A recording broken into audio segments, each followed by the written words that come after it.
Xin chào và chào mừng đến với kênh YouTube Quang Trung kể chuyện.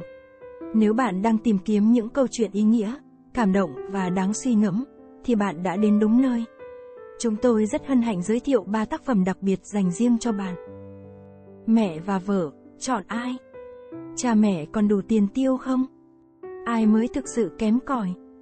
Hãy đồng hành cùng chúng tôi trên kênh YouTube để khám phá thêm về 3 câu chuyện ý nghĩa này. Hy vọng rằng bạn sẽ tìm thấy những trải nghiệm đầy ý nghĩa và sâu sắc từ những câu chuyện của chúng tôi. Xin cảm ơn bạn đã ủng hộ Quang Trung kể chuyện. Câu chuyện thứ nhất, mẹ và vợ, chọn ai? Đề cập đến một cuộc đấu tranh trong trái tim của con trai giữa việc chăm sóc mẹ già và trách nhiệm với vợ. Trong quá trình đối diện với quyết định phải đưa mẹ vào viện dưỡng lão, anh chàng phải đối mặt với nỗi lo sợ, cảm xúc hoang mang và cuối cùng là sự nhận ra giá trị của tình mẹ. Cuối cùng, anh ta chọn trách nhiệm gia đình và quay trở về bên mẹ. Câu chuyện đáng suy ngẫm 1, mẹ và vợ, chọn ai? Con dâu nói, nấu lạt tí bà lại chê nhạt nhẽo, giờ nấu mặn chút bà lại bảo nuốt không vô, rốt cuộc bà muốn sao đây? Mẹ nhìn thấy con trai vừa về đến nhà, một câu không rằng bèn gắp thức ăn bỏ vào miệng nhai. Cô ta hằn học nhìn chồng, anh gắp thử một miếng ăn, nhả ra ngay tức thì. Con trai nói, anh không phải đã dặn em rồi sao, mẹ bị bệnh không thể ăn quá mặn. Ok, mẹ là của anh, sau này do anh nấu nhé. Con dâu giận dỗi đi thẳng vào phòng, con trai chỉ còn cách thở dài, và quay sang nói với mẹ, đừng ăn nữa, con đi nấu mì cho mẹ ăn. Mẹ nói, không phải con có chuyện muốn nói với mẹ sao, có thì giờ hắn nói, đừng để trong lòng. Con trai nói, mẹ à, tháng sau con được thăng chức, con sẽ rất là bận, còn phần vợ con, cô ta nói muốn ra ngoài kiếm việc làm, cho nên. Ngay lập tức mẹ hiểu ý con trai muốn nói gì, con trai ơi, đừng gửi mẹ vào viện dưỡng lão nhé con. Giọng nói nức nghẹn như khẩn cầu van xin. Con trai trầm tư nghĩ ngợi một hồi lâu, trong đầu anh ta như đang cố tìm một lý do tốt hơn để thuyết phục mẹ. Mẹ à, thật ra viện dưỡng lão không phải là một nơi không tốt, mẹ biết rồi đấy. Khi vợ con kiếm được công việc, nhất định sẽ không còn thời gian chăm sóc mẹ chu đáo nữa đâu. Trong viện dưỡng lão vừa có cây ăn, vừa có chỗ ở, lại có người chăm sóc, không phải tốt hơn nhiều so với ở nhà hay sao? Tắm xong, ăn tạm một tô mì gói, con trai bèn đi vào phòng sách. Anh thờ người đứng trước cửa sổ, có vẻ do dự. Ngày ấy mẹ còn trẻ đã ở quá, ngậm đắng nuốt cay nuôi anh khôn lớn nên người, và còn gửi anh ra nước ngoài du học. Nhưng, bà chưa bao giờ dùng tuổi thanh xuân của mình đã một đời hy sinh vì anh đem ra uy hiếp mặc cả về sự hiếu thảo của anh, ngược lại là vợ đã đem hôn nhân ra uy hiếp anh. Không lẽ phải cho mẹ vào viện dưỡng lão thật sao? Anh tự hỏi bản thân, anh ta có chút không nhẫn tâm. Có thể cùng cậu đi hết cuộc đời là vợ cậu, không nhẽ là mẹ cậu sao? Con trai của bác Tài thường hay nhắc khe anh như thế. Mẹ cậu đã lớn tuổi như thế, tốt số thì có thể sống thêm vài năm, tại sao không tranh thủ thời gian đó sống thật hiếu thảo với bà cơ chứ? Cây muốn lặng mà gió chẳng ngừng, con muốn phụng dưỡng mà người còn đâu. Bà con họ hàng thường hay khuyên nhủ anh như thế. Con trai không muốn suy nghĩ thêm nữa, sợ mình sẽ vì thế mà thay đổi quyết định. Ánh mặt trời tắt dần những tia nắng chói chang và khuất dần sau ngọn đồi, trả lại bầu trời một màn đêm u tịch. Một ngôi nhà quý tộc dành cho người già được xây dựng ở vùng ngoại ô trên đồi núi. Đúng thật, tiền càng chi ra nhiều, con trai càng cảm thấy an lòng. Khi con trai dắt mẹ bước vào đại sảnh, một chiếc tivi 42 inch mới tinh đang chiếu một bộ phim hài, nhưng người xem nơi ấy không hề nở một nụ cười. Những người già mặc cùng một kiểu áo, tóc tai đều na ná nhau đang ngồi cô quạnh trên chiếc ghế sofa, thần sắc đờ đẫn đến u buồn. Có người thì đang ngồi lẩm bẩm một mình, có người thì đang chậm chậm cúi người xuống muốn nhặt lấy một mẫu bánh vụn đang nằm trên sàn nhà. Con trai biết mẹ thích nơi tươi sáng, vì thế đã chọn cho bà một căn phòng đầy đủ ánh sáng. Từ cửa sổ nhìn ra ngoài, dưới bóng râm là một vườn cỏ thơm ngát. Mấy cô y tá đang đẩy những người già ngồi trên xe lăn, cùng họ tản bộ dưới ánh hoàng hôn, bốn bề tĩnh lặng khiến cho người cảm thấy xót lòng. Dù hoàng hôn có đẹp bao nhiêu, ánh chiều tà rồi cũng dần buông xuống, anh ngậm ngùi tiếc nuối. Mẹ ơi, con phải đi rồi, Mẹ chỉ biết gật đầu. Khi anh đi khỏi, đôi tay gầy guộc của mẹ giơ lên vẫy chào anh, miệng không còn một chiếc răng, đôi môi khô tái nhợt muốn lên tiếng gọi với anh, nhưng gọi không thành tiếng, lộ ra một ánh mắt ngập ngừng đậm vẻ u sầu. Lúc này con trai chợt nhận ra mái tóc của mẹ đã bạc dần, đôi mắt sâu thẳm và khuôn mặt xuất hiện nhiều vết chân chim. Mẹ quả thật đã già đi rồi. Anh chợt hồi tưởng lại một số chuyện ngày xưa. Năm đó anh mới 6 tuổi, mẹ có công chuyện phải về quê, không tiện dắt anh theo, nên đành phải gửi tạm nhà bác Tài vài hôm. Lúc mẹ sắp rời khỏi, anh sợ hãi ôm chặt lấy chân mẹ không chịu buông, khóc thật thê lương và kêu gào trong nước mắt, mẹ ơi, đừng bỏ con mà đi. Mẹ đừng có đi mẹ ơi. Cuối cùng mẹ cũng không bỏ lại anh một mình. Anh vội rời khỏi phòng, tiện tay đóng cửa phòng lại, không dám ngoái đầu nhìn lại. Anh sợ cái ký ức ấy hiện về như bóng ma cứ lờn vờn bám lấy anh. Anh về đến nhà, nhìn thấy vợ và mẹ vợ đang hăng tiết vứt bỏ tất cả những vật dụng trong phòng của mẹ với khuôn mặt khoái chí vui mừng. Một chiếc huy chương đó là chiến lợi phẩm đoạt giải nhất trong cuộc thi viết văn hồi tiểu học của anh với chủ đề Mẹ của tôi. Một quyển từ điển Anh Việt đó là món quà đầu tiên mẹ đã dành dụm tiền chi tiêu cả tháng trời để mua tặng anh. Và còn nữa, chai dầu gió mẹ phải xoa trước khi đi ngủ, không có anh xoa dầu cho bà, gửi bà đến viện dưỡng lão thì còn ý nghĩa gì nữa kia chứ. Đủ rồi, đừng vứt nữa. Con trai tức giận. Rác nhiều như thế, không đem vứt đi, thì sao có thể chứa được đồ của tôi? Mẹ vợ thở hổn hển nói. Thì đúng rồi đấy, anh mau đem cái giường cũ nát của mẹ anh khiêng ra ngoài đi, ngày mai tôi sẽ mua cho mẹ tôi một chiếc giường mới. Một đống ảnh lúc ấu thơ chợt hiện ra trong mắt anh, đó là những tấm ảnh mẹ đã dẫn anh đi sở thú chụp lưu niệm.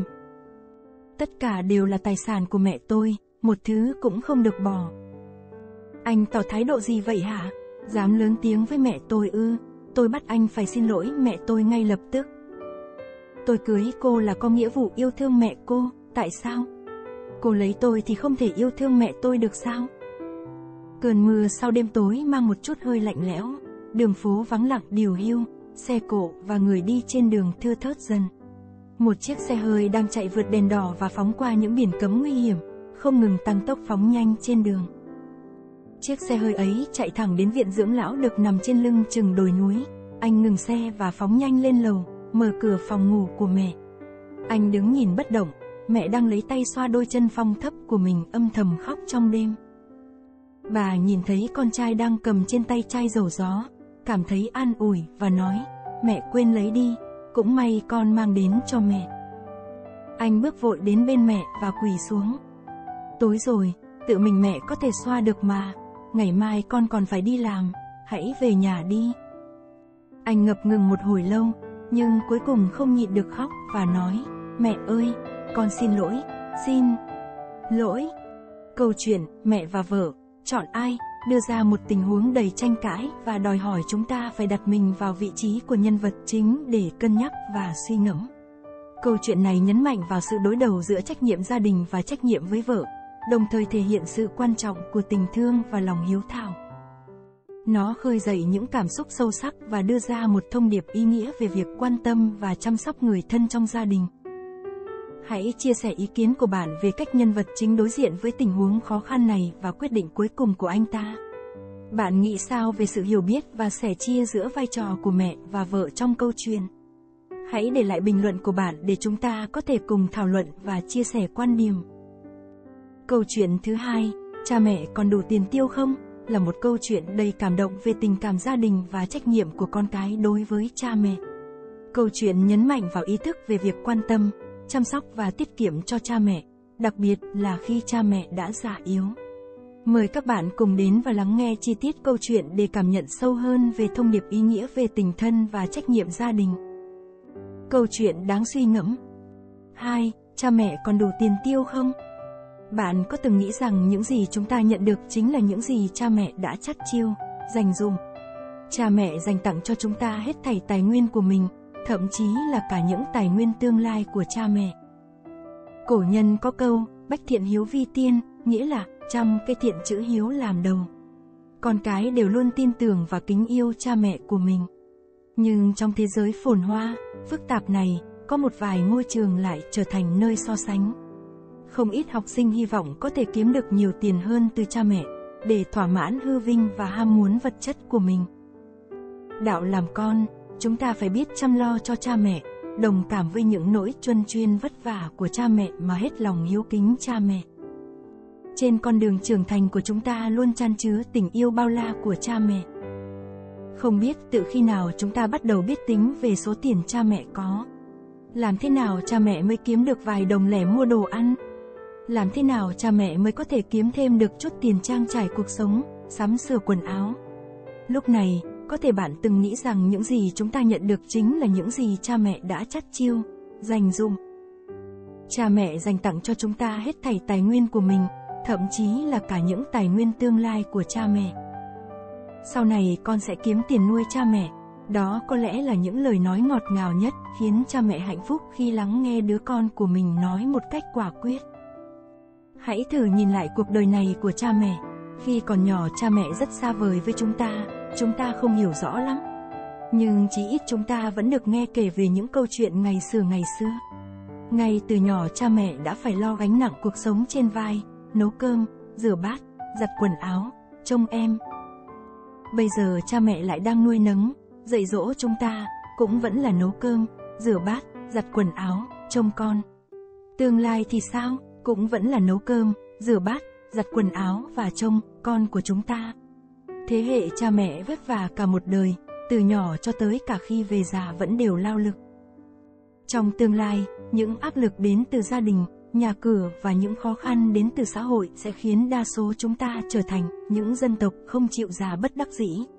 Nhưng khi chúng ta có dư sức dành cho cha mẹ, thì cha mẹ liệu có còn đủ sức khỏe mà hưởng thụ điều đó không? Tới khi cha mẹ nhắm mắt xuôi tay, chúng ta có hối hận cũng chẳng kịp. Vậy vì sao chúng ta không để cha mẹ được sống những tháng ngày hạnh phúc? Không phải là trách móc bạn mà có lẽ là bạn chưa thấu hiểu. Xin hãy tiết kiệm một chút số tiền mà bạn có thể tiết kiệm. Hãy dành cho cha mẹ nhiều hơn một chút, để cha mẹ có thể tự may một bộ quần áo cho mình, để cha mẹ có thể đi du lịch đây đó, để cha mẹ ở độ tuổi này lại có thể đi chụp lại bộ ảnh cưới mới, thay vào bộ ảnh đã bạc màu rêu phong. Nếu cha mẹ chẳng thể cho bạn nhiều hơn những gì bạn mong muốn, cũng đừng oán giận. Đó là những gì cha mẹ có, mỗi tháng tiền lương của cha mẹ chỉ có bấy nhiêu thôi. Dành dụm một chút tiền cho bạn, giữ lại một chút tiền dưỡng già, giữ lại một chút phòng khi có chuyện bất ngờ, thì chỉ có thể chu cấp cho bạn bấy nhiêu thôi. Khi bạn cầm tiền đi hát karaoke, khi bạn thanh toán tiền cơm trên máy bay, bạn có từng nghĩ rằng cha mẹ xưa nay chưa từng được sống cuộc sống đầy đủ như chúng ta bây giờ? Thậm chí cha mẹ còn chưa từng đi máy bay bao giờ. Ăn học nơi xa, đừng so sánh sự xa hoa với bè bạn. Cha mẹ đã quá vất vả vì chúng ta rồi. Tôi không phải là một cô con gái thực sự chăm ngoan. Nhẩm tính sơ sơ mỗi tháng tôi đã tiêu rất nhiều tiền mà lẽ ra tôi có thể tiết kiệm. Hoàn cảnh kinh tế gia đình tôi cũng không dư dả gì cho cam. Cha mẹ vì muốn tôi có thể sống tốt hơn mà ra sức tiết kiệm chi tiêu. Nhưng lại không nỡ để tôi phải chịu một chút khổ. Khi tôi đi học xa nhà, cha mẹ sẽ dặn dò tôi, phải ăn ngon một chút, ăn uống không cần phải tiết kiệm. Nhưng bản thân thì lại chắt bóp, ăn chẳng dám ăn, mặc chẳng dám mặc. Khi tôi đi chơi với bạn bè, cha mẹ sẽ hỏi tôi có đủ tiền tiêu không, nhưng bản thân mình lại từ chối không đi du lịch với những người bạn cũ. Khi mua đồ, cha mẹ sẽ kiên quyết bắt tôi mua những thứ thật tốt. Nhưng cha mẹ lại mua đôi dép có vài chục nghìn, còn bắt tôi thì mua đôi dép vài trăm nghìn và nói, mẹ quen vậy rồi. Mẹ có biết khi mẹ nói, mẹ không thể cho con có được cuộc sống đầy đủ bằng bạn bằng bè. Nhưng mẹ sẽ cố gắng để con sống thoải mái hơn. Con đã chạy ra ngoài và khóc rất lâu. Mẹ có biết khi mẹ nói, sao lại phải góp tiền? Không sao đâu, chỉ cần mẹ có thể đứng vững thì sẽ có cách. Con cố gắng để điện thoại không rung lên bởi những tiếng nấc nghẹn ngào. Con thầm quyết định tuần này nhất định con sẽ ăn cơm trong căng tin của trường. Cha có biết khi cha hỏi, con muốn ăn gì? Ở trường chắc không có mà ăn, con mau nói ra đi. Con rất muốn nói với cha, con biết nhưng bình thường cha mẹ cũng chẳng dám ăn, mà còn mua về và lấy cớ rằng mình không muốn ăn loại này mà nhường lại cho con. Khi cha mẹ hỏi, có đủ tiền tiêu không con? Cha tiết kiệm tiền cho con bao nhiêu là bao nhiêu. Con đã cố kìm nước mắt nói với cha, sao cha mẹ không mua thứ gì ngon ngon mà ăn ạ?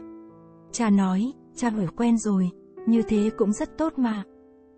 Trong tim con đau nhói, con thầm nghĩ lẽ ra cha mẹ cũng có thể hưởng thụ cuộc sống, dành tiền mua chút đồ mình thích ăn, mặc đẹp hơn một chút hay đi du lịch đâu đó. Nhưng cha mẹ vẫn cứ mãi bôn ba vì con.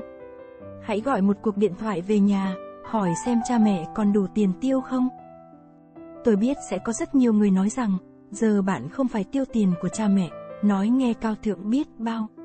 Kỳ thực không sai, nhưng chỉ ít tôi có thể học cách chi tiêu tiết kiệm hơn.